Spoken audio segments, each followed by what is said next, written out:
hablar, al final de la clase vamos a hablar sobre los temas ya que hacen a la evaluación. O sea, vamos a hablar sobre la primera evaluación, ¿ya? Entonces, permítanme un momentito ya. Un poco de aire.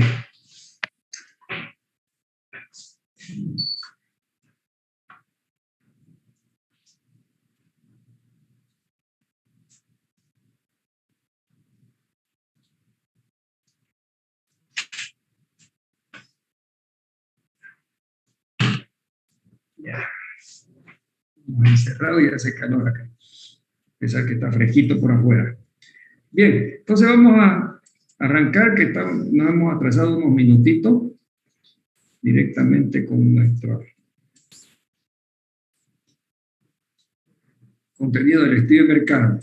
En esta parte ve que nos hemos quedado, ¿no? ¿Verdad? El contenido de un estudio de mercado. ¿Me están escuchando, por favor? Escucha. Ya, ¿y están viendo ahí la lámina de contenido del estudio de mercado? Sí, Licen, se ve. Ya, gracias. Bueno, entonces, el contenido del estudio de mercado ya es prácticamente pues, el informe del estudio de mercado, ¿no? Habíamos indicado que tiene 3 partes iniciales, que son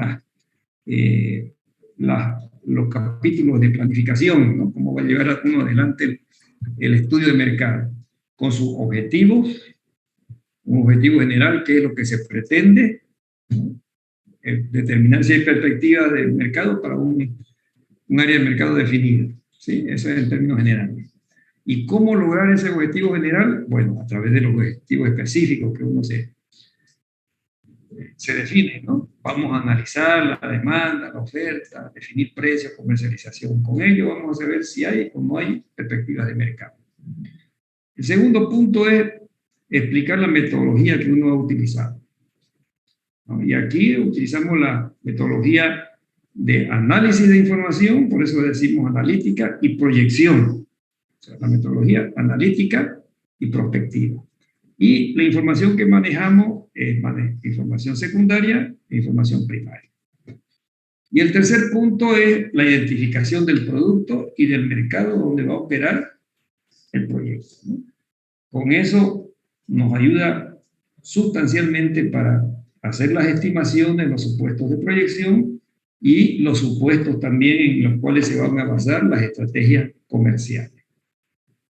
Luego, entonces, de estos capítulos introductorios o de planificación, ya viene el cuerpo del análisis de la oferta, la demanda, los precios y la comercialización. En cuanto a la oferta y la demanda, habíamos dicho que con esto cuantificamos y proyectamos. Cuantificamos el mercado y proyectamos el mercado.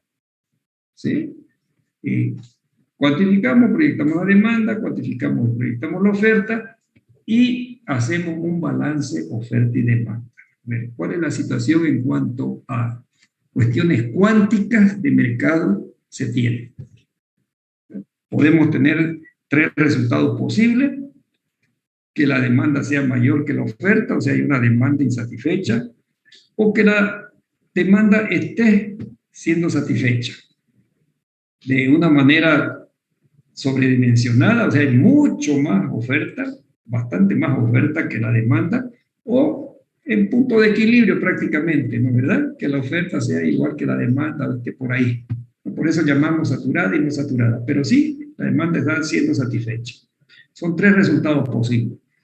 Hasta este momento, entonces aquí uno tiene que hacer un comentario, decir si en cuestiones cuánticas, cuál es la situación que estamos presentando, ¿no?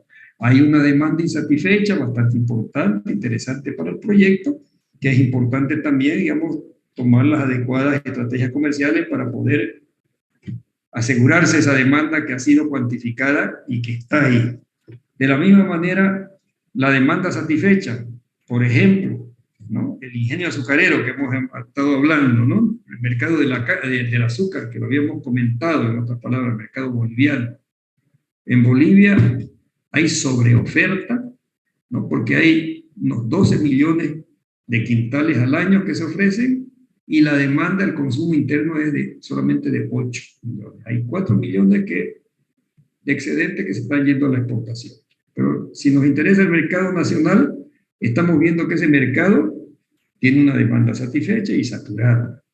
Entonces podemos concluir, estas son las características que hemos visto en la cuantificación. Entonces, a objeto de determinar si el proyecto va a tener perspectivas, digamos, del mercado, digamos, se esperan los resultados, podemos adelantar de esa manera, de las estrategias comerciales que puedan indicarnos si o no se va a poder ganar mercado. Entonces, no podemos decir aquí, vuelvo a repetir claramente, entonces, que porque nos dio ese resultado de que hay más oferta que demanda, no hay mercado para proyectos. No, mercado hay.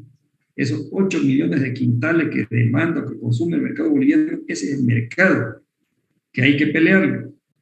Entonces, hay que ver si con las estrategias comerciales, volvemos a redundar, se puede ganar parte del mercado.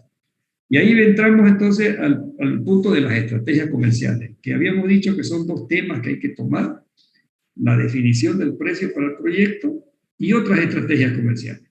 ¿Ya? Bien, entonces como capítulo 7, análisis de precio y definición del precio para el proyecto. Aquí lo importante, luego de analizar los precios, es definir cuál va a ser el precio que se va a adoptar en el proyecto para hacer los cálculos financieros. ¿Sí? Eso es lo importante. Lo primero, el análisis histórico de los precios se lo realiza siempre y cuando haya información histórica disponible, o sea, estadística. Si no hay, pues, no podemos hacer un análisis, digamos, de precios, ¿no? Histórico de precios, cuál ha sido la evolución de los precios y otras, ¿no? Si no hay. Directamente, lo que tiene que sí o sí haber es la definición del precio para el proyecto. Ahora, si tuviéramos nosotros la suerte de disponer, digamos, información histórica, supongamos que el proyecto, en este caso el estudio de la demanda o del mercado se está haciendo en el año 2015, si tuviéramos la disponibilidad de datos históricos, ¿qué deberíamos hacer y para qué sirve? Primero, este análisis histórico de los precios o evaluación de la evolución de los precios es un complemento al estudio de la demanda y de la oferta. Es un complemento, ya lo vamos a ver. Un complemento con el siguiente sentido, porque el resultado que vamos a tener del análisis de la evolución de los precios, o sea, histórica de los precios, es ver si realmente esa evolución, que pueda ser positiva o vaya decayendo año a año en cuanto a nivel de precio, si esa evolución es causa de un mercado bastante activo, con una demanda bastante buena, o es causa de un proceso inflacionario. Porque ustedes saben que en los precios históricos que uno puede tener hay un componente inflacionario que muchas veces puede ser muy significativo. Bien, entonces, ¿cómo manejamos los datos históricos si es que tuviéramos datos históricos? Por lo general, los datos históricos o estadísticas vienen así como estas dos primeras columnas. Está el año y está el valor, digamos, nominal correspondiente. El valor nominal quiere decir el valor de mercado, ¿no? Si nosotros hiciéramos rápidamente un análisis de esta evolución de los precios, por ejemplo, estamos viendo que hay un incremento de 18.783 euros por unidad de producto, no sé qué será. No es ingreso, sino precio. ¿Ok? Y que si lo tomamos en cuestiones de tasas de crecimiento, en todo este periodo de todos estos 6 años ha habido un incremento del 18%. Desde aquí hasta aquí. Podemos ver también cuál es la tasa de crecimiento año por año, etcétera, etcétera. Bien. Ok.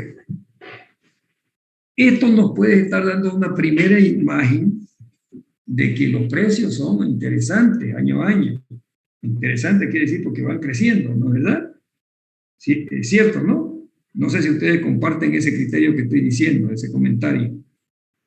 ¿Están de acuerdo? Hola, hola, quiero que participen, por favor. ¿Están de acuerdo con eso, con este comentario que estoy haciendo? Que mirando estoy viendo que los precios están evolucionando muy bien, hay un incremento cada año. Sí, licenciado. Pero eso no es, digamos, el punto, digamos, de definición que uno tiene que tener. Porque, vuelvo a repetir, aquí puede haber un proceso inflacionario, o sea, que sea la inflación la causante de este incremento de precios. Entonces, lo que hay que hacer es quitarle la inflación y ver que realmente, digamos, si esta evolución es positiva o negativa. Y eso es lo que se tiene acá, ¿no? Entonces, aquí se le ha quitado la inflación como, ¿no? Utilizando como deflactor implícito de los precios, ¿no? El IPC, el índice de precio al consumidor, que este índice de precio al consumidor está disponible en todos los INE de todos los países. ¿Ya? Entonces, ¿de dónde lo sacamos? Pues están en el INE de nuestro país, ellos calculan periódicamente cuál es el IPC y con ello calculan la inflación.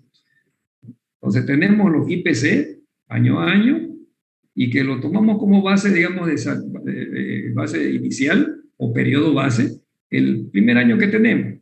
¿Cómo lo hacemos? ¿No? El IPC del año indicado entre el IPC del año base, ¿no? Y así sucesivamente. El IPC del año indicado, el IPC del año base. ¿Sí? Y tenemos, entonces, un coeficiente de deflactor año por año.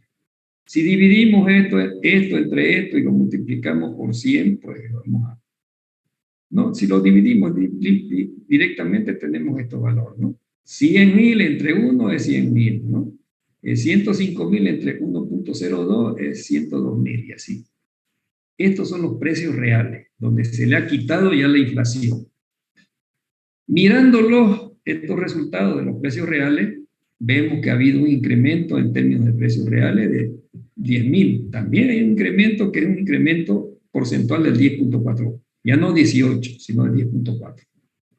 No nos interesa esto tanto, ¿no? Sino nos interesa ver cuál es la tendencia. La tendencia en precios reales es una tendencia, si lo graficáramos, ¿no? Estos son los precios nominales, o sea, sería la gráfica de los precios nominales, y esta sería la gráfica de los precios reales. Nos está dando una tendencia de crecimiento. Entonces, conclusión, complementario al análisis de demanda, habíamos dicho, hay un mercado bastante interesante, un mercado, digamos, dinámico, que el incremento de los precios se debe a una mayor demanda, no se debe a un proceso inflacionario. ¿Ok? Entonces, está bueno el mercado, en otras palabras, está bueno. Es un complemento al estudio de la demanda. Ahora, ¿qué ocurriría si al calcular los precios reales, esa tendencia sea a disminuir y en vez de 102 fuera pues 98, 95, 96, así vaya bajando, y nos haya dado una tasa de crecimiento negativa, ¿no?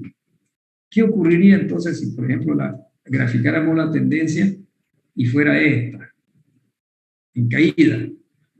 Nos está indicando que el mercado no está bien en esta situación económica, está deprimido y se manifiesta principalmente, digamos, por efecto de un proceso inflacionario que puede haber en esa economía. ¿Ya? Si bien los precios nominales están a la suba, los precios reales están a la baja. ¿Ok? ¿Se entiende? Entonces, es un mercado de que no es muy interesante porque... Y ustedes saben, cuando hay un proceso inflacionario, financieramente, económicamente y comercialmente es muy difícil tomar una decisión de inversión, ¿no? Porque realmente, digamos, ocurre una cuestión de que aparentemente, digamos, lo que está ocurriendo en términos corrientes no es lo que corresponde, porque tiene un efecto muy grande de toda la parte inflacionaria. O sea que a la larga, digamos, este proyecto, si se lleva adelante con esta evolución de precios y si sigue así en el futuro, nos va a indicar de que va a ir deteriorándose las condiciones financieras. ¿Ok? Entonces, esta primer parte de análisis histórico de precios tiene esa finalidad de complementar, digamos, cuáles son las condiciones del mercado, de la oferta y demanda, y principalmente eso se lo logra, digamos, quitándole el efecto inflacionario a los precios, para ver qué es lo que ocurre realmente. ¿Alguna pregunta respecto a esta explicación? Bien. Ahora, lo importante es que se defina el precio para el proyecto. ¿Y cómo definimos el precio para el proyecto? Por lo general uno se busca un análisis, un levantamiento de precios reales nominales en este momento. No vamos a trabajar con precios reales, ¿no?, en nuestras proyecciones financieras, sino aquí. O este año, último año, o un promedio de los últimos años, dice en promedio de los últimos años el precio ha sido tanto, ¿sí? Por ahí más o menos, ¿no? Y la definición del precio está en función al tipo de mercado. ¿Se acuerdan que hemos estado repasando teóricamente, ¿no?, qué ocurre en los diferentes tipos de mercado? Y esto es lo que ocurre, para recordarlo un poco. En un mercado de competencia perfecta, esto es lo que ocurre. O sea que el último precio que tenemos ahí, o el promedio de los 3 últimos precios corrientes o nominales, nos decimos, bueno, ese es el precio de equilibrio. ¿Y qué habíamos dicho que puede ocurrir, digamos, en términos de precio? Bueno, nuestro proyecto debería entrar a un precio menor, ¿no?, para poder, ¿no? O sea, aquí nos explica cuál es la definición del precio para el proyecto. ¿Qué ocurre si nuestro mercado fuera mercado de competencia imperfecta? Aquí lo tenemos, ¿no? Imperfecta. Oligopolio o monopolio. Un oligopolio más que todo. Un oligopolio, decimos, este es el precio del azúcar, 6 bolivianos, ¿no?, nominal, pero yo sé que aquí hay una sobreutilidad, entonces tendría que calcular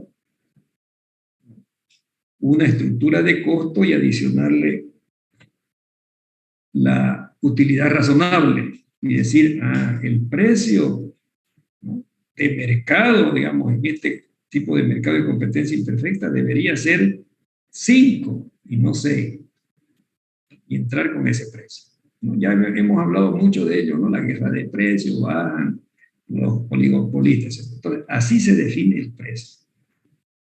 Para un monopolio es una sola empresa. Entonces, ¿qué es lo que habíamos indicado acá? Que hay que tomar muy en cuenta las disposiciones que hay respecto a los monopolios.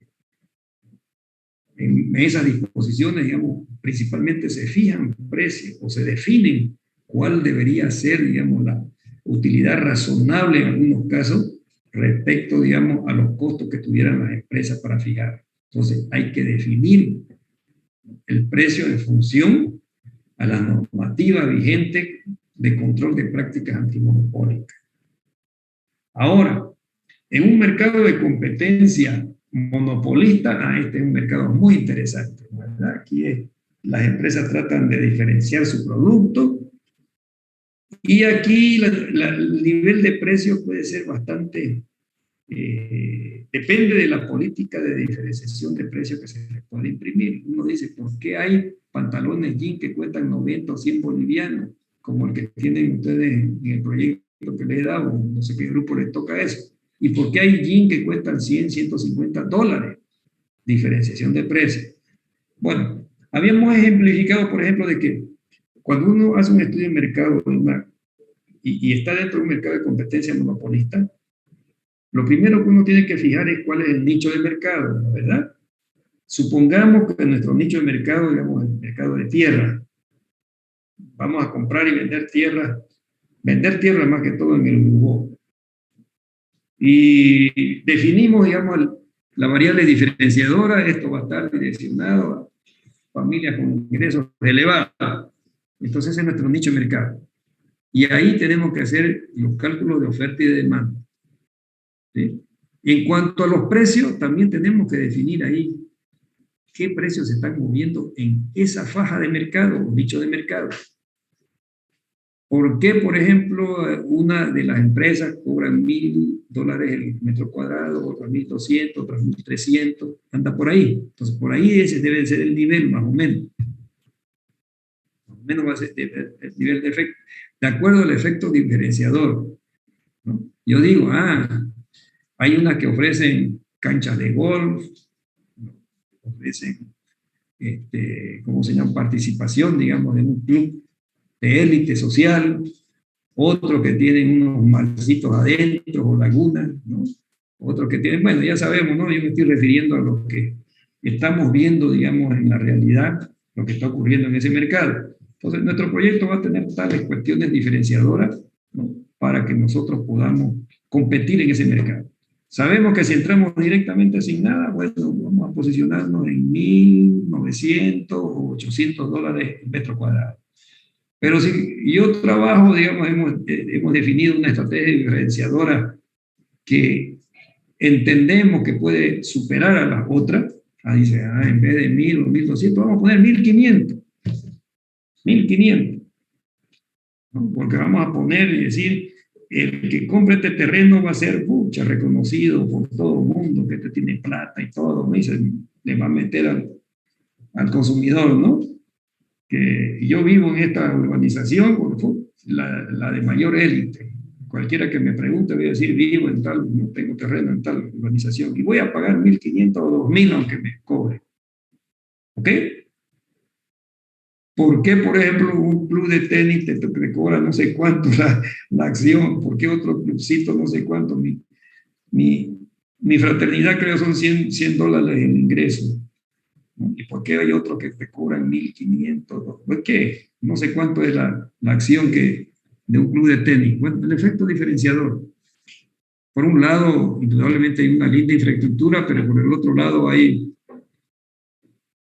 un efecto psicológico que dice que el que entra, pues socio a un club de esa naturaleza, bueno, tiene otro estatus, ¿no? Ya verlo así. ¿Está entendido? Entonces, vámonos, entonces, aterricemos nuevamente con el efecto de qué precios colocar o cómo definir los precios en función al tipo de mercado. Entonces, volvamos otra vez. Tenemos que definir el precio para el proyecto. Bueno, en función, en base de los precios. Lice, Sí, adelante. una pregunta antes que vaya al segundo punto. No me quedó muy claro qué pasa si los precios año a año van bajando y qué pasa si los precios año a año van subiendo. Ya, en cuestiones de valores reales, ¿no? ¿Verdad? Sí, sí. Acá usted va a tener unos resultados de oferta y demanda, ¿no? En cuestiones de qué se ofrece, qué se demanda. Y esto es algo complementario que me puede decir que, correcto, hay un mercado muy interesante. Acá puede ser un mercado solamente por crecimiento natural de la población, de repente, ¿no? ¿Ok?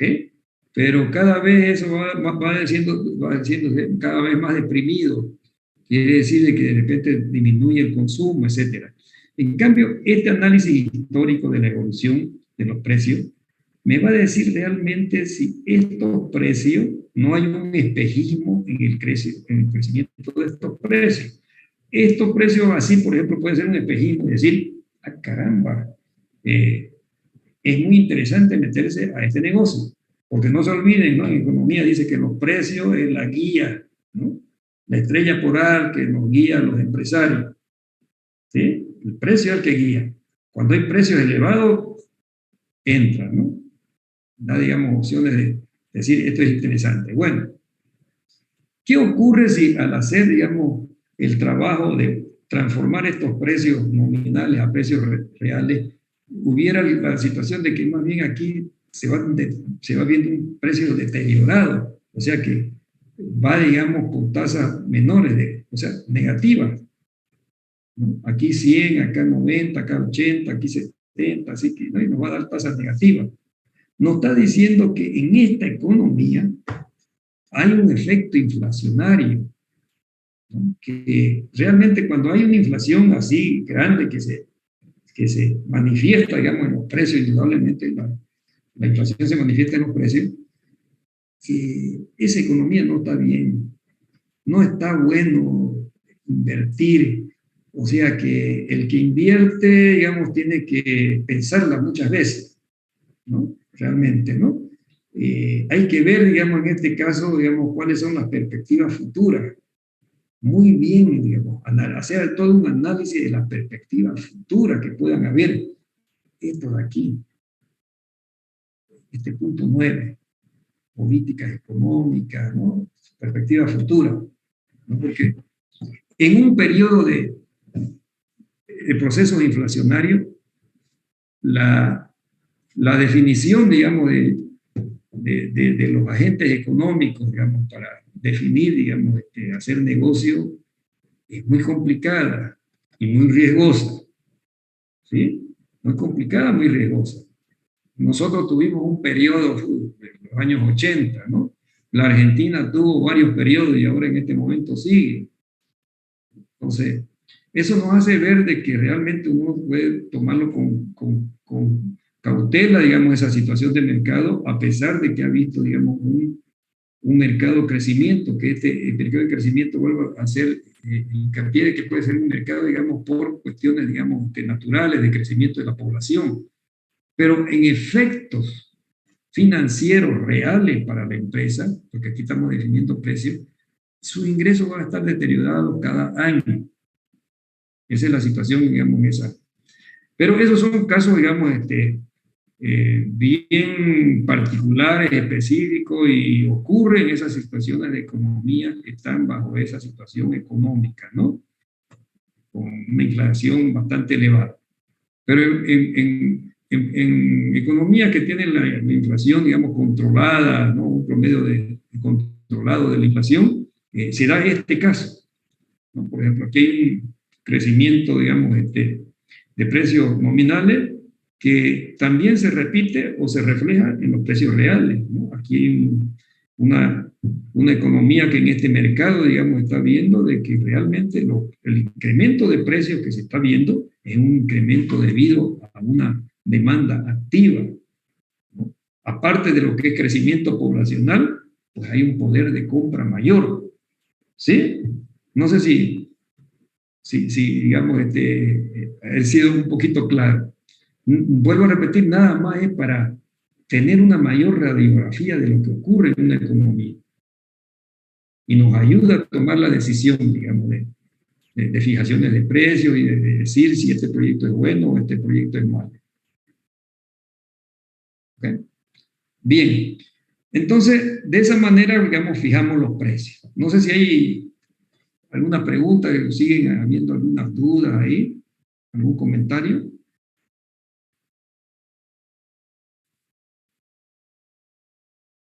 Si no tuvieran ustedes la evolución de precios y conocen que una economía está en un proceso inflacionario de hace muchos años, bastante elevado, también hay que hacer, digamos, mucho hincapié en que el estudio del mercado tenga que ser complementado muy bien con las perspectivas económicas de esa economía. Es lógico, ¿no? Es lógico. Porque yo sé, lo que me interesa es el futuro. Y si me voy a meter, digamos, en una economía donde hay esa situación, yo voy a caer, o sea, mi empresa va a caer también. Voy a ver en ese periodo, digamos, inflacionario, estamos viendo ahí muchas situaciones de quiebres de empresas, retiros del mercado, etcétera, etcétera, por esa situación. Porque no hay poder de compra. No hay poder de compra. Ahí está vinculado más que todo, digamos, la economía subsiste. ¿Qué quiere decir subsiste? ¿No? Está relacionada más que todo con bienes de consumo básico. Ahora, si yo me meto a producir alimentos ahí, voy a estar en el mercado, pero mis precios van a ir deteriorándose año a año. Pero voy a mantener, no sé si la utilidad, digamos, el cálculo de las utilidades va a ser, digamos, otra cosa. Ahí me voy a adelantar un poco a la parte financiera. Me voy a adelantar un poco a la parte financiera para que quede un poquito más redondeado esto. La fijación del precio para el proyecto y cuál es el precio que tiene que uno que calcular para año a año, digamos, en ese flujo financiero, hay las siguientes recomendaciones. Cuando una economía está, digamos, una economía estable en cuestiones de precio, una economía controlada de la inflación, hay unos que tienen niveles de inflación 4 o 5% todos los años, está controlado eso. sea, ya uno sabe más o menos por dónde anda. Nuestro país es uno que por suerte después de los años 80 hemos tenido, digamos, una economía que en términos de precios ha estado estabilizada. En estos momentos inclusive los precios están casi cero, pero ha estado en torno de 4 o 5%. En esas economías, digamos, de precios estables, ¿no? Lo que se recomienda es que el precio que se defina en este momento, ya sea, vuelvo a repetir, competencia perfecta, competencia imperfecta, el precio que se defina, se lo mantenga el mismo precio constante para hacer las proyecciones de los ingresos. Por ejemplo, si yo puse 5 bolivianos, ¿no?, el precio del azúcar, voy a utilizar 5 bolivianos para todos los otros años, ¿ya? No utilizar en esos casos precios, digamos, que están en función al crecimiento histórico o crecimiento de la economía. Por ejemplo, el año 1, 5, el año 2, 5.2, el año 3, 5.5. No utilizar. Porque uno va a hacer un doble trabajo ahí, ¿ya? Ahora, en economía donde la inflación es significativa, influye mucho la inflación en la economía, ahí sí hay que trabajar con precios variables financieramente cada año. 5 bolivianos en este momento, 6 bolivianos el siguiente año, 7 en el siguiente, ¿no?, bolivianos el kilo, así. ¿Por qué? Porque el análisis se vuelve más complicado. Vuelvo a repetir, ya lo he indicado, la toma de decisión económico-financiera es bien complicada en procesos inflacionarios, ¿no?, en economía inflacionaria. Yo no tengo muy claro el futuro, en otras palabras, y lo estoy queriendo manifestar con el incremento de precios que va acompañando a la inflación que se ha visto, ¿ya? Bueno, lo que se tiene que hacer entonces es trabajar con precios diferentes, pero eso digamos, hace de que uno tiene que trabajar también con precios y costos diferentes año a año en cuanto a los costos de producción. Estoy metiendo precios diferentes cada año para el producto, pero también mis insumos están incrementándose. De repente, uno más que otro en cuanto a costo.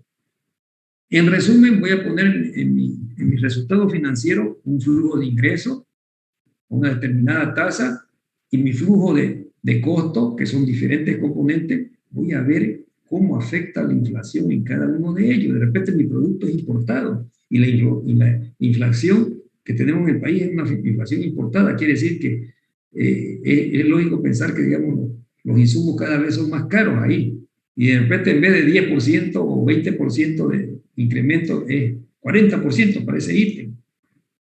Por ahí se mantiene una disposición gubernamental que dice se ha congelado los sueldos y salarios por este proceso inflacionario. Entonces ese costo, pues, de sueldos y salarios va a ser el mismo. ¿Se entiende, no? Un poquito más complicado. Ítem por ítem uno tiene que ir viendo de qué manera afectaría la inflación para el proyecto. Al final voy a calcular mi TIR entre uno de los indicadores para tomar la decisión si es factible o no es factible. Y la TIR, ¿cómo voy a definir si es buena o mala? Si en este momento, por ejemplo, la tasa de oportunidades fuera 10, yo sé que esa mi tasa de oportunidad va a cambiar año a año por el proceso también inflacionario. Entonces lo que hay que hacer es la TIR que se calculó de esa manera, restarle la inflación. O sea, hacer un doble trabajo y voy a tener una TIR real. Esa es la situación que se da, digamos, y cómo hay que trabajar los flujos futuros cuando hay un proceso inflacionario. ¿Ok? Bueno, ¿no hay más preguntas? Dice una pregunta. Sí, adelante. Para calcular los valores reales en este cuadro que estamos viendo, ¿entra el IPC o...? No me escucho bien, oye, le he dado estoy con 60. ¿Ahora me escuchas bien? Ahora sí, 62 sí. De volumen estoy. Va a disculpar. Para calcular los valores reales que están en este cuadro, ¿tiene que ver algo el IPC o cómo lo calculó? Claro, claro, pues es Ajá. fundamental tener el IPC. Los IPC, los índices de precio al consumidor, los manejan, los calculan los INE, no nosotros. Están ahí. Esa es la función de los INE, en este caso Bolivia, pues levantar esta información oficial, ¿no? En el caso de Bolivia, digamos, la inflación se calcula a través del IPC. Hay otros índices de precios al productor, todo eso que algunos países de repente lo utilizan, pero nosotros utilizamos el índice de precio al consumidor. ¿Cómo se calcula el índice de precio al consumidor? Hay una canasta de bienes para una familia tipo en Bolivia y van aplicando, digamos, la fórmula del índice de precio. El índice de precio de la SPEIR, ¿se acuerdan? En estadística. Bueno, y así tienen calculada los IPC en función a un año base. Hay que ver cuál es el año base. Y esto, supongamos que usted se va al INE. Está en el año 2009 y estos son los IPC. Este 93 quiere decir que, por ejemplo, con relación al año base, no sabe cuál será el año base, este ha disminuido. El año base 100. Entonces, tiene esta información. ¿Cómo la maneja? Tienen que hacer su año base propio para este análisis, ¿no? Y aquí lo tienen. Calcula el deflactor. ¿Cómo se calcula el deflactor? Dividiendo el índice de precio del año entre el índice de precio, en este caso nuestro año base va a ser 2009, ¿sí? Entonces, 93.358 dividido entre 93.58 es 1.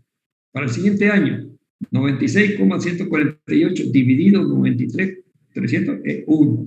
Para el siguiente año, 98 dividido entre 93 es 1.05 y así sucesivamente. Este es el deflactor. Entonces, dividiendo el valor nominal entre este deflactor, tenemos el valor real. De esa manera, digamos, calculamos los valores reales, o precios reales. Muchas gracias. Ya, porque... Bueno, sigamos, ¿ya?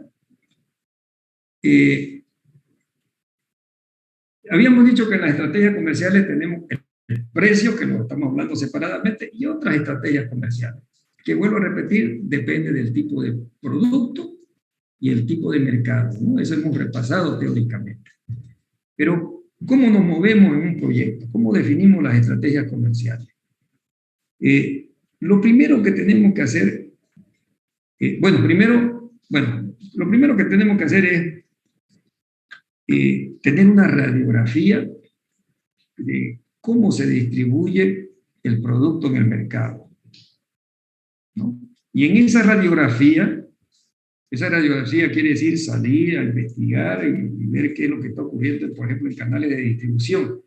En ese momento que uno está haciendo esa investigación, va tomando también notas de otros requerimientos u otras estrategias posibles que pudieran tomarse. Ya lo vamos a explicar. Un poquito de paréntesis. Aquí estamos hablando de canales de comercialización en términos generales.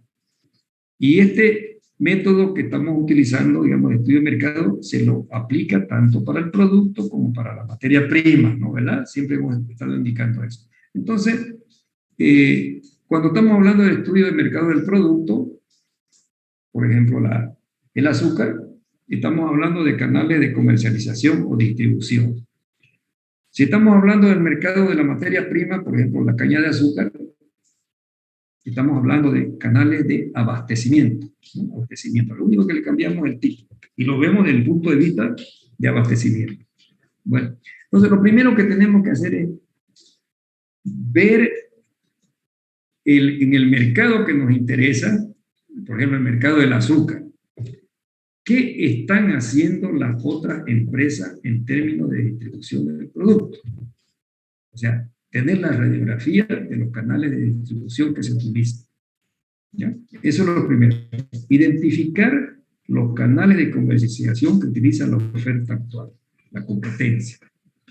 Y hay varios canales, de acuerdo al tipo de producto, de acuerdo al mercado. Una cosa son Y el tipo del bien también, producto, ¿no? Si es un bien de consumo masivo, bueno, es como lo que vamos a ejemplificar. Si es un bien de consumo más sofisticado, máquinas, equipos, es otro canal de distribución, ¿no? De repente en forma directa, todo eso la mayoría. Bueno, vámonos con un ejemplo del azúcar, un bien de consumo directo, masivo, etcétera, etcétera. Estos son los diferentes canales de distribución que podemos encontrar, ¿no? ¿Verdad? ¿Cómo es? Entonces, los canales de comercialización son las vías que las empresas tienen para llevar sus productos a sus clientes de la forma más económica, eficiente y efectiva. Es una cuestión de logística y geográfica, no nos olvidemos. ¿Qué quiere decir eso? Que en un punto está localizado el proyecto y el producto de ese proyecto tiene que ser distribuido en un área geográfica, que es el área de mercado que le interesa. Es logística y distribución. ¿Ok? Bien. Entonces, hacemos un levantamiento y en nuestra investigación determinamos, por ejemplo, que en el mercado del azúcar se utiliza, en el mercado nacional se utilizan estos tres canales. Un canal que va directamente del productor al consumidor y hay otros dos canales que hay intermediarios de por medio. El minorista o detallista, y hay otro canal que tiene, digamos, previo ahí un mayorista o distribuidor. ¿Ok? Son los tres. Ahora, ¿qué proporciones del producto se comercializan por los diferentes canales? Eso es lo básico de los canales de comercialización. Por aquí, por ejemplo, de forma directa, por lo general un 30%, ¿no? Por aquí el productor, el mismo productor le lleva el azúcar al detallista. ¿Quién será el detallista en un mercado del azúcar? ¿Quién es el detallista o minorista? ¿Quién es el detallista o minorista en un mercado del azúcar?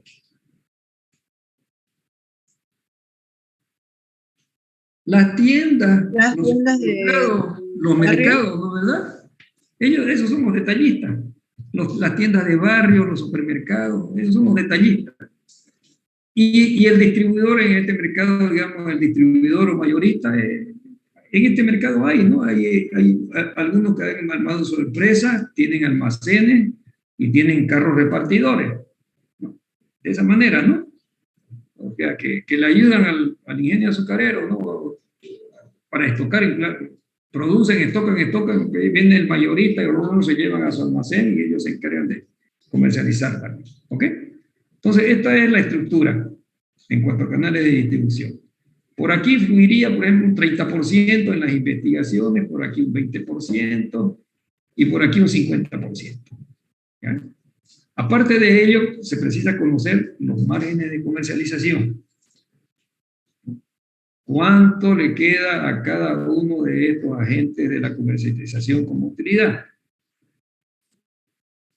¿Ok? Supongamos, por ejemplo, que ya sabemos que el kilo de azúcar está en, ¿cuánto? 6 por ahí, pero pongámosle para un número más enterito. Que a nivel de consumidor final esté en 10 bolivianos. Y a nivel de costo de producción es 5 bolivianos.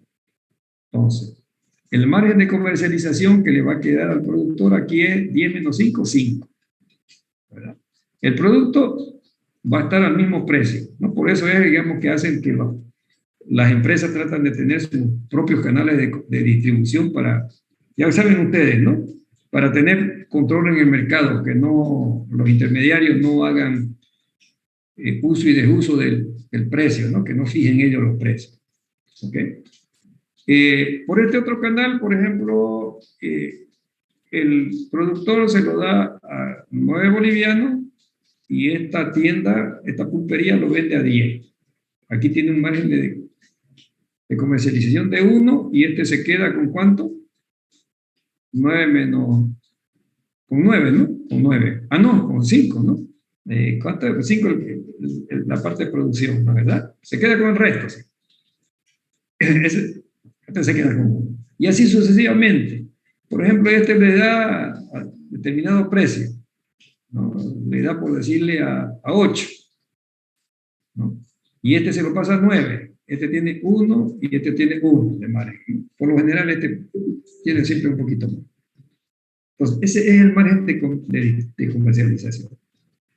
Bien, y en ese proceso de investigación uno va haciendo más preguntas que puedan servirle para otras estrategias comerciales. Pero ahora vamos no solamente a los canales de distribución, que es muy importante.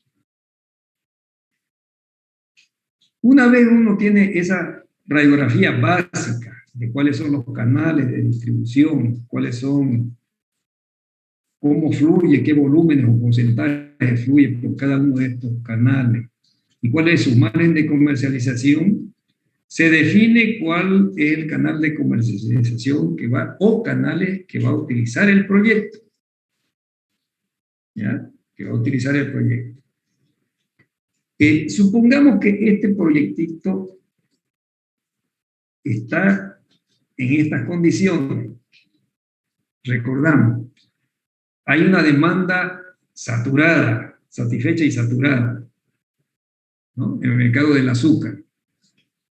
Hay 8 millones de quintales que consume el mercado nacional y por el otro lado hay 12 millones de oferta de quintales. Hay 4 millones que se van a la exportación.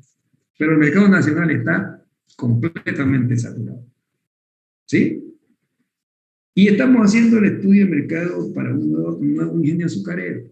Hasta aquí habíamos indicado que esa es la situación que hemos comentado. Y estamos esperando los resultados de la estrategia comercial para saber si hay o no hay posibilidades de mercado para un nuevo proyecto. ¿Cómo puede entrar a competir con los actuales, que ya lo tienen saturado el mercado? Entonces, la definición, en este caso, la definición, digamos, de los canales de comercialización, ¿sería la misma o habría que proponer alguna otra?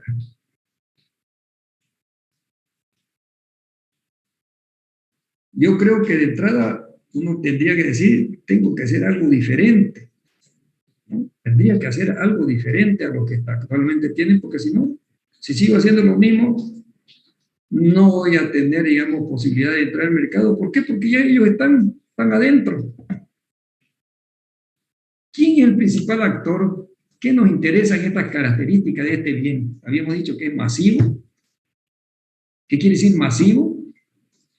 Volúmenes, muchos volúmenes, y tienen que estar cerca del consumidor. Entonces, ¿qué quiere decir eso? Que dentro de esta estructura, ¿quién es el importante? ¿Cuál es el más importante de aquí para este tipo de producto?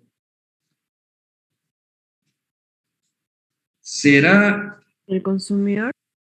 No, lógico, el consumidor. Para llegar al consumidor, entre estos, ¿cuál es el más importante? Este mercado.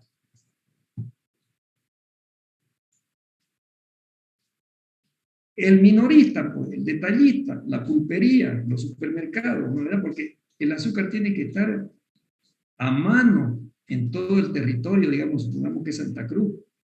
No nos olvidemos que es un tema de logística y distribución. El ingenio azucarero está en un punto y tiene que llegar con el azúcar a todos los barrios. ¿Y quiénes están en todos los barrios? Los mercados, las pulperías, etcétera, etcétera, ¿no? ¿Verdad? Entonces, algo hay que hacer con esto de aquí. No hay más canales, digamos. Pueden haber otros canales de distribución aumentándoles aquí otros agentes dentro del mismo mercado.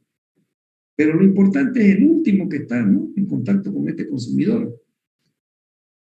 En este caso. ¿Sí? ¿Y qué tendríamos que hacer para que esta minorista les interese trabajar con nuestro producto y no con los productos de la competencia? ¿Qué tendríamos que hacer?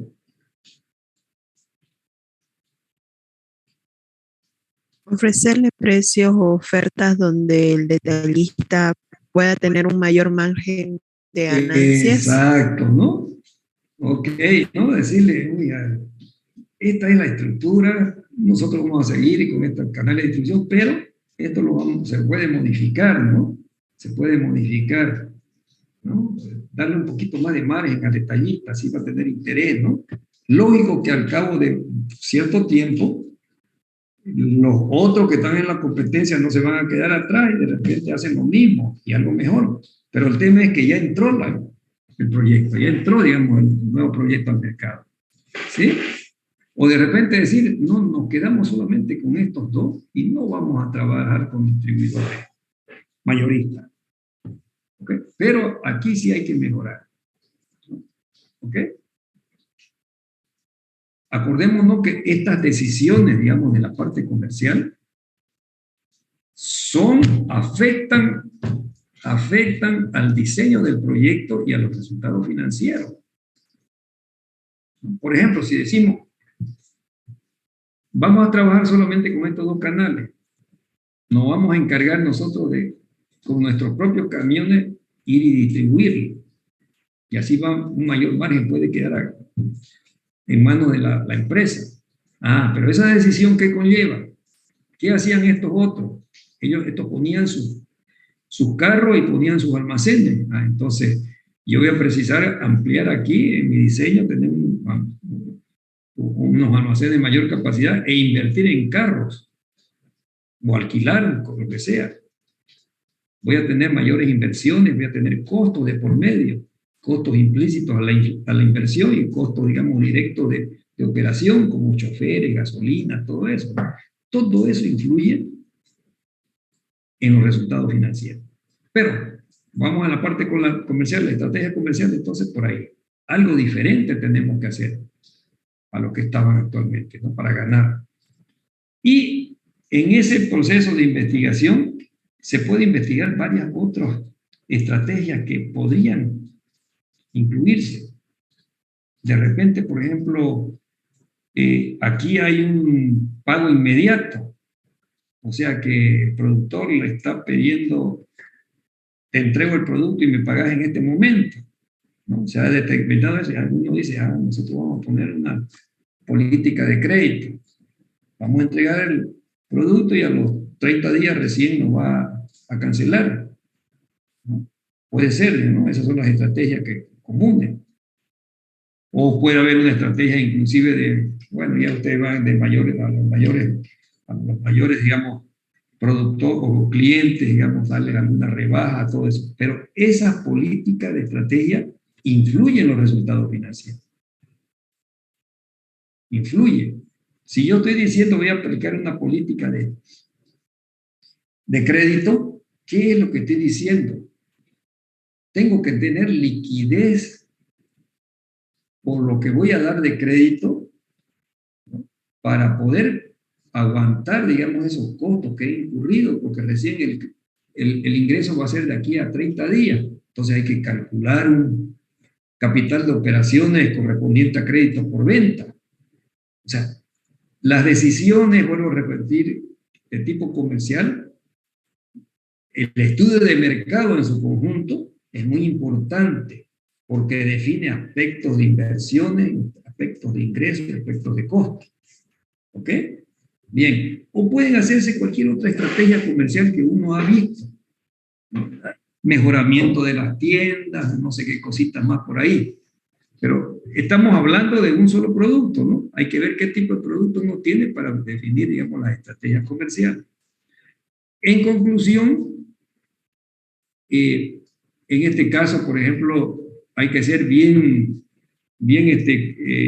diferenciador de lo que pueden hacer los otros para poder tener, digamos, posibilidades de acceso a este mercado.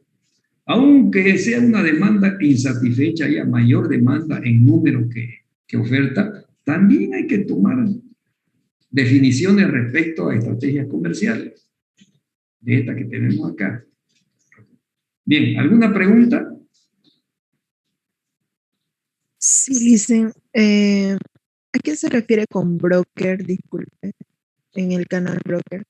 Más que todo estos son los grandes, los brokers son los, a ver, ayúdenme, ustedes pueden buscar, digamos, esa palabra en el internet. pero básicamente el broker es una persona que intermediaria dentro de toda una operación donde se concentran las operaciones. Por ejemplo, uno dice, mi broker de seguro, ¿no? Hablando, digamos, ¿qué es un broker de seguro? Una cosa son las aseguradoras, otra cosa es el broker. El broker es una empresa especializada donde ellos están viendo las mejores opciones que tienen las diferentes empresas aseguradoras, ¿no? Y si yo soy un cliente, por ejemplo, yo trabajo con brokers para asegurar mi movilidad y no me voy directamente a Fortaleza o a Credinfor y todo eso. ¿Por qué? Porque mi broker me está diciendo, mire, esta es mejor opción, me está mirando toda una pantalla, ¿no? De opciones. Y si ocurre algún problema, ellos son los que pelean por uno. Tengo un accidente, ellos lo pelean. No que tenga un accidente y yo voy directamente a la aseguradora. Eso por ese lado de ese broker, ¿no? En cuestiones de un broker, digamos, que está metido en la comercialización de productos, es una persona que hace las grandes compras como un distribuidor grande, ¿no? Hace las grandes compras, define precios y todo eso. Por ejemplo, hay broker del azúcar, yo conozco muy bien el broker de la castaña, por ejemplo, ¿no? Son unas 4 o 5 empresas norteamericanas, europeas, que se encargan de definir los precios de las castañas a nivel internacional, porque ellos son los compradores, los grandes compradores, y de ahí, digamos, son unos intermediarios grandes, en otras palabras. Son los intermediarios grandes. ¿Ya? ¿Ok? Ese. Pero fíjense, ¿alguien encontró la definición de broker en la internet? Sí, dice, un broker es una entidad o empresa financiera que ejecuta órdenes de compra y venta y cobra comisión por este servicio. Un broker o corredor de bolsa cuenta con licencia para la compra y venta de acciones en los mercados bursátiles. Sí, esos son los brokers desde el punto de vista financiero, ¿no? Pero desde el punto de vista comercial, el broker, por ejemplo, el broker de la castaña, el broker del azúcar, son estas grandes empresas que disponen de una capacidad financiera y están posicionados en ciertos mercados. No es que el productor de azúcar o productor de castaña, por ejemplo, va y vende tiene un distribuidor, ¿no? En Europa o en Estados Unidos, no, hay unos brokers que se encargan están metidos ya en el mercado, es difícil, digamos, sacarlo de esa estructura. Ellos definen precios, ¿no? Están metidos en eso y hacen compras, están intermediando, son unos grandes intermediadores.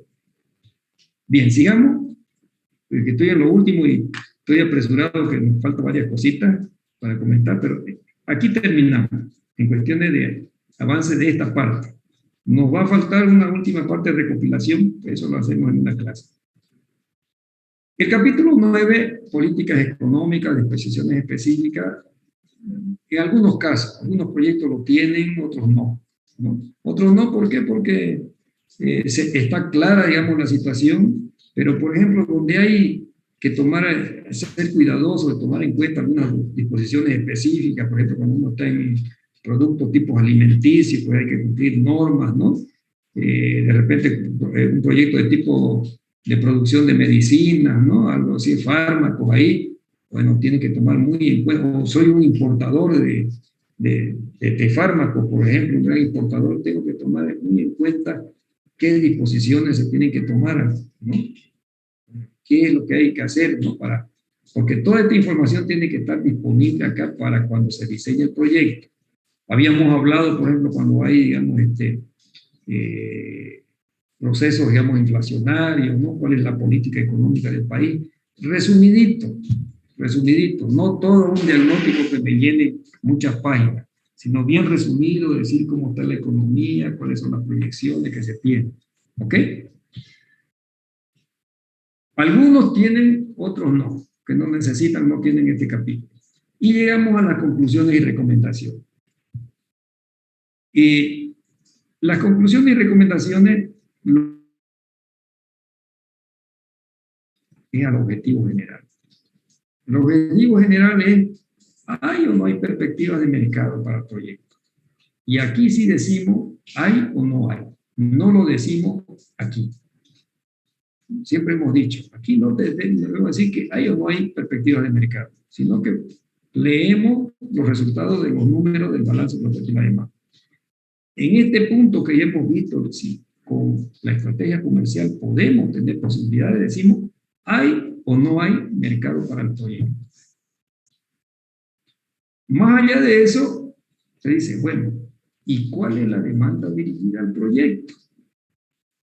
¿Qué entendemos por la demanda dirigida al proyecto? Es del mercado cuantificado, demanda cuantificada, ¿qué parte de esa demanda podría abarcar el proyecto?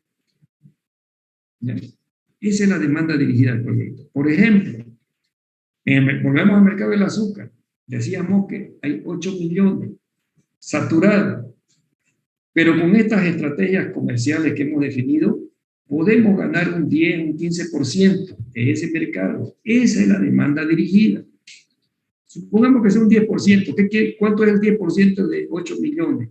Son 800.000 quintales. ¿Ya? 800.000 quintales al año. Nunca nos olvidemos de que el estudio de mercado sienta las bases para el proyecto. ¿Qué quiere decir eso? Que aquí, por ejemplo, el que va a diseñar el proyecto, la parte de ingeniería, tiene que tomar como base lo que se ha visto en el estudio de mercado. ¿Ya? En el estudio de mercado me dijeron 800.000 quintales por año, esa es la demanda dirigida. Entonces el ingeniero dice, voy a diseñar una planta que me produzca 800.000. Si no ponen ese dato, ¿cómo puede trabajar el ingeniero, la parte de ingeniería? Ustedes le dicen hay un mercado de 8 millones, pero si no le dicen cuál es la banda dirigida, ¿cómo va a diseñar, cómo va a definir el tamaño para el proyecto? ¿Ya? ¿Ok? Eso es lo importante. Y en consideraciones relevantes del estudio, un resumen de las cuestiones más importantes. Por ejemplo, cuál es el precio que se ha definido, haciendo un resumen. Si hay, digamos, estrategia de créditos por venta, porque todo eso le están diciendo, ojo, señores, vamos a distribuir el producto de forma directa, no vamos a eliminar esto. Le está diciendo al ingeniero, ustedes resuelvan el tema de la distribución, cuántos carros repartidores vamos a necesitar, qué capacidad de almacenes vamos a necesitar, ¿ok? Si dicen que están, digamos, tomando políticas de venta como crédito por venta, le están diciendo al ingeniero, al financista, ojo, calcula bien tu capital de operaciones. ¿Ya? Lógico, uno dice, eso va a estar acá en el cuerpo, en el desarrollo, va a estar, pero de repente se les pasa a estos señores, porque no son los especialistas del mercado de ellos, ¿no? De repente se les pasa. ¿Qué quiere decir eso? Que no tomó en cuenta, por ejemplo, que aquí, para entrar a este mercado, hay que tener un capital de operaciones en créditos por venta bastante considerable, porque vamos a dar crédito. Y no lo tomó en cuenta, digamos, el financista. Sus cálculos van a ser otros. ¿No, verdad? Ok, entonces, conclusiones y recomendaciones. Lo primero, ¿hay o no hay mercado? Lo segundo, ¿cuál es la demanda dirigida al proyecto? ¿A qué va? ¿Alguna pregunta respecto a las conclusiones y recomendaciones? Bueno, voy un poquito rápido. Una pregunta en la demanda dirigida del proyecto. No estamos hablando sobre el porcentaje de participación que queremos tener en el mercado, ¿no? Sí, confundiendo.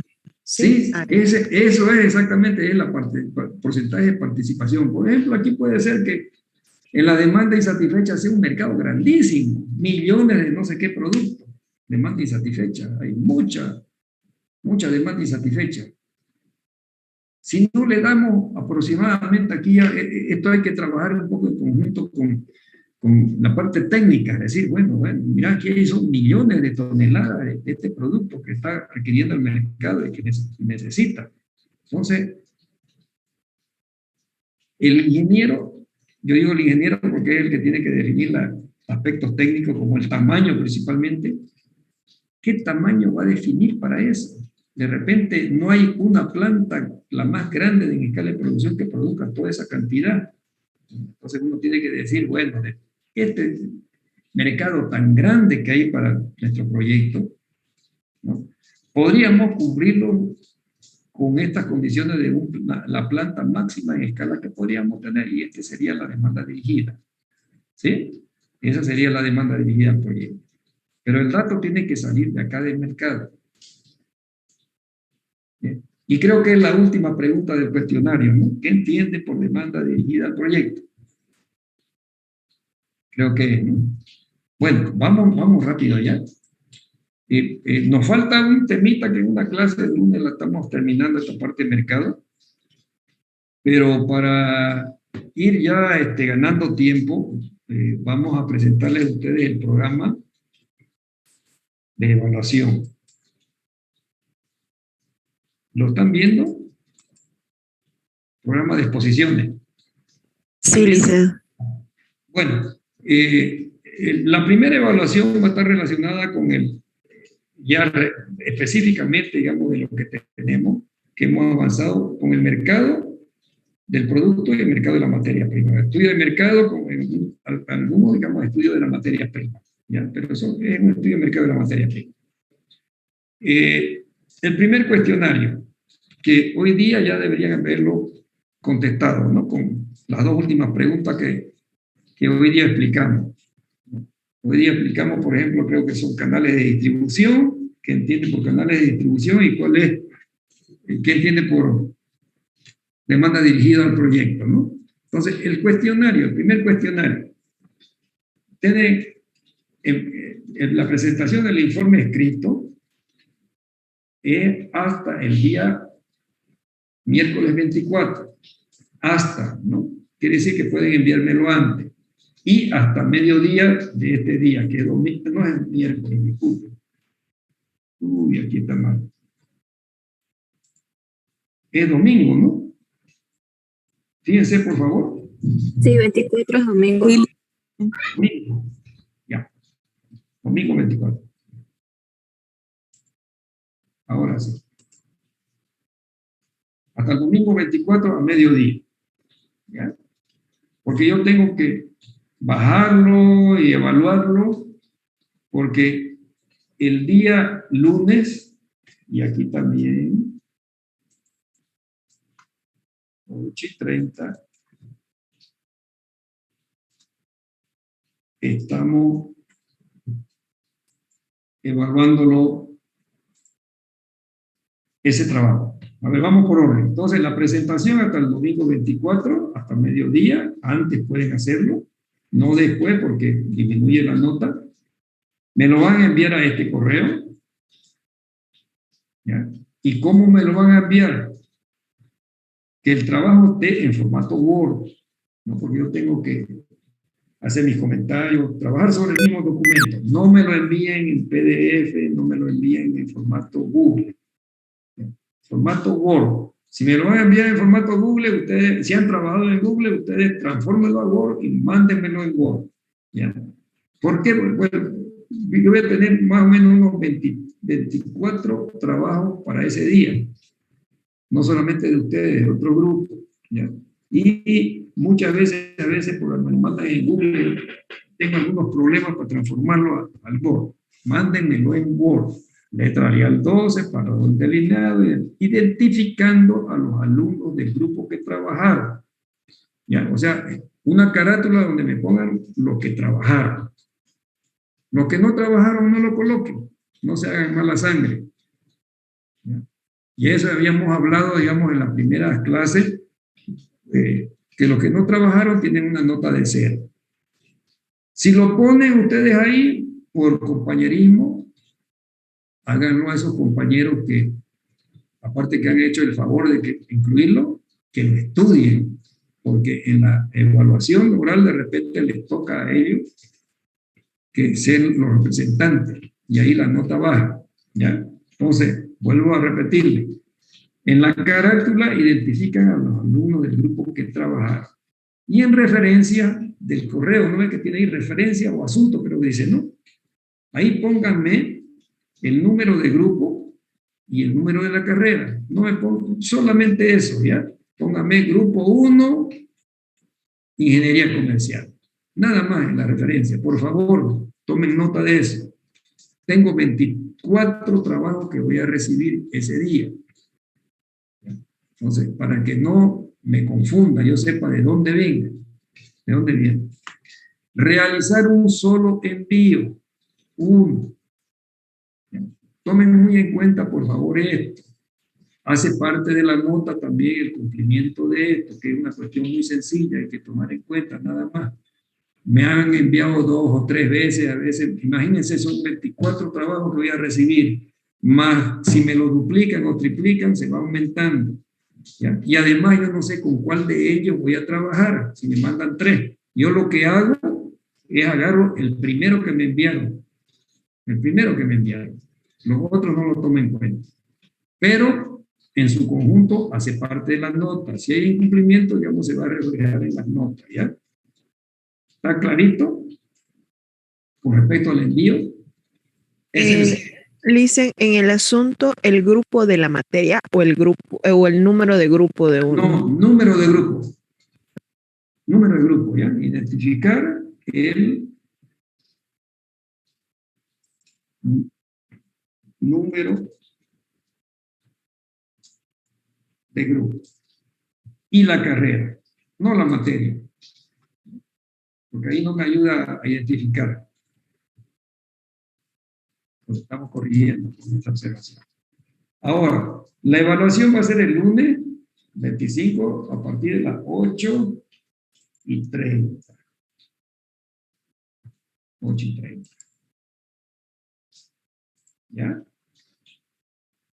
La evaluación en qué va a consistir, 8:30, porque todos los grupos tienen que estar y yo voy a comenzar aleatoriamente. Voy a comenzar con de repente del 1 al 8 o al 7, creo que tienen ustedes, o de repente de atrás para adelante o del medio para donde sea. Entonces tienen que estar presentes, porque ya saben, el que trabajó y no asistió, 0. El que no asistió, 0. El que llegó retrasado, 50% de la nota. El que llegó retrasado, 25%. ¿Ok? Tienen que estar todos presentes. En la primera clase explicamos que hay licencias, tomen en cuenta las licencias, también cómo pedir la licencia por primera vez, ¿no? Y si hay licencias, digamos, para otras veces que ya haya faltado 2, 3 o 4 veces, ya tiene, digamos, que justificarla con documento. ¿Ok? ¿Alguna pregunta sobre el primer cuestionario?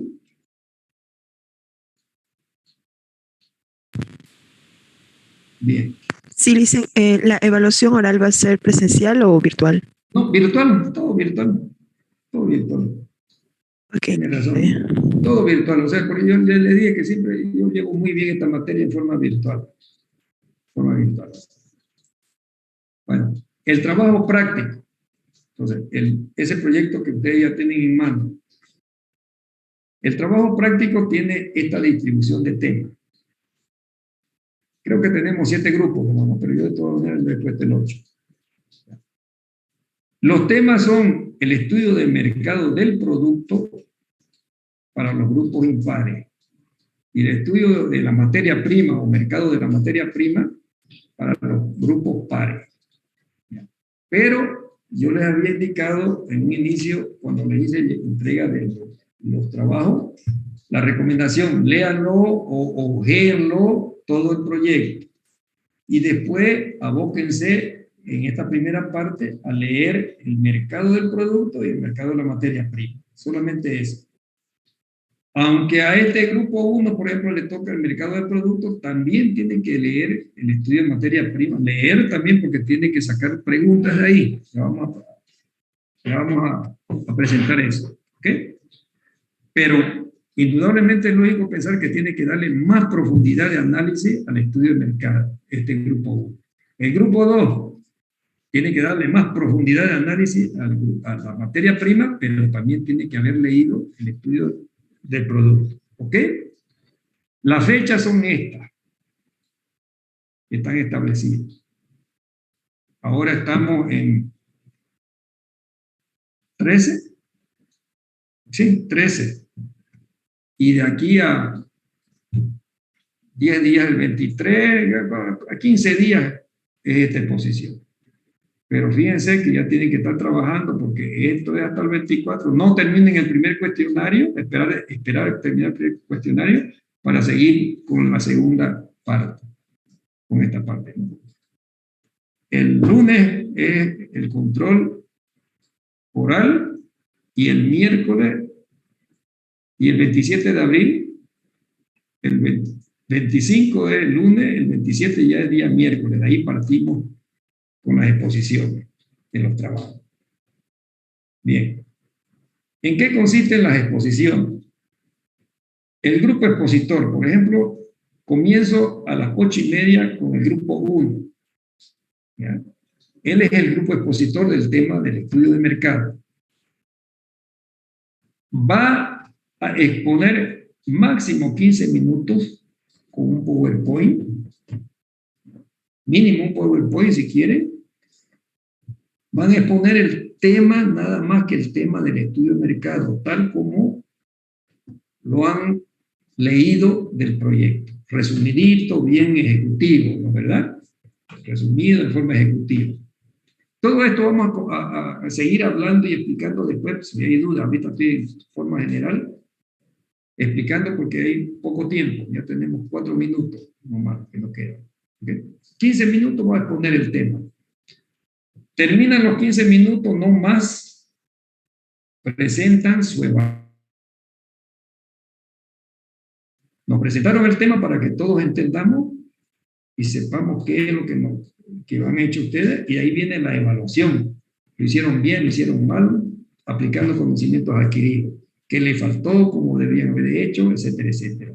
Calcular, bueno, eso lo vamos a explicar después al detalle. Pero en la exposición, mínimo 10 minutos. La exposición de la evaluación. ¿Ya? Entonces, terminado el grupo 1, este recorrido, del punto 1, punto 2, inmediatamente le paso la palabra al grupo paralelo. ¿Quién es el grupo paralelo en este caso? El grupo 2. El grupo 2 tiene que hacerme 4 preguntas que yo se las voy a direccionar al grupo 1 que responda. Previamente elaboren las preguntas. Por eso le digo que tienen que haber leído también este otro tema para sacar las preguntas.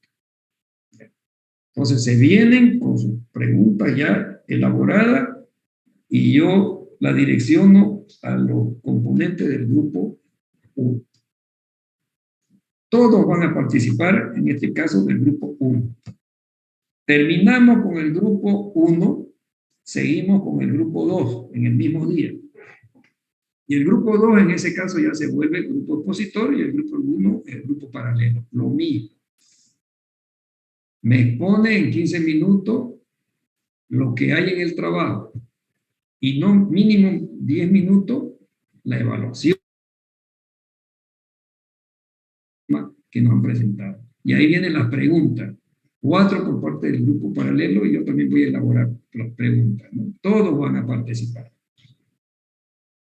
Bien. No sé si tienen alguna pregunta, pero esto vamos a volverlo a explicar para que no haya ninguna confusión en el transcurso de esta otra semana. ¿Sí? Pero si tienen algo que quieran, digamos, rapidito, digamos, despejar la duda, pueden hacerlo. Todavía nos queda 1 minuto.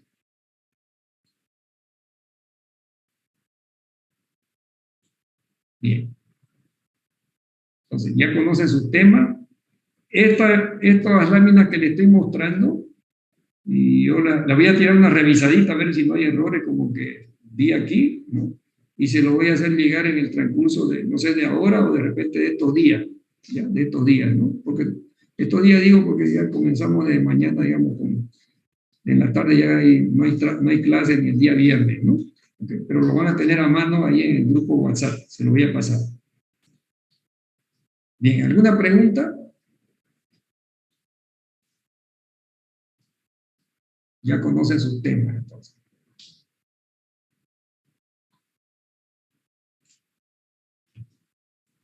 Bien. Nos despedimos entonces hasta el próximo día lunes, ¿ya? Ya terminamos el avance de todo lo que es esta primera parte para evaluar, ¿ya? ¿Ok? Bueno, hasta luego. Hasta luego, le dicen. Hasta luego. Gracias. Hasta luego, Lison. Hasta luego, Vane.